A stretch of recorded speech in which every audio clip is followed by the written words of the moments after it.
কেউ কথা রাখেনি। ৩৩ বছর কাটলো, কেউ কথা রাখেনি। ছেলেবেলায় এক বষ্টমী তার আগমনী গান হঠাৎ থামিয়ে বলেছিল, শুক্লা দ্বাদশীর দিন অন্তরাটাকে শুনিয়ে যাবে। তারপর কত চন্দ্রপোক অমাবস্যা চলে গেল, কিন্তু সে বষ্টমী আর এলো না। ২৫ বছর প্রতীক্ষায় আছি। মামা বাড়ির মাঝে নাদের আলী বলেছিল, বড় হও দাদা ঠাকুর, তোমাকে আমি ৩ প্রহরী বিল দেখাতে নিয়ে যাব।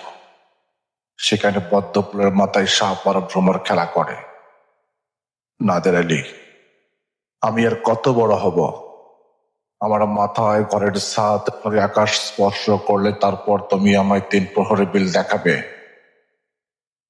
একটাও রয়্যাল গুলি কিনতে পারেনি কখনো। লাঠি লজেন্স দেখিয়ে দেখিয়ে চটেছে লস্কর বাড়ির ছেলেরা। ভিখারির মতন চৌধুরীদের কেটে দাঁড়িয়ে দেখেছি ভিতরের রাস উৎসব। অবিরল রঙের ধারার মধ্যে সুবর্ণ কঙ্কন পড়া ফর্সা রমণীরা কত রকম আমাদের হেসেছে। আমার দিকে তারা ফিরেও চায়নি। বাবা আমার কাজ ছুঁয়ে বলেছিলেন, দেখিস একদিন আমরাও। বাবা এখন অন্ধ। আমার দেখা হয়নি কিছুই। সেই রয়্যালগুলি, সেই লাঠি লজেন্স, সেই রাস উৎসব আমায় কেউ ফিরিয়ে দেবে না।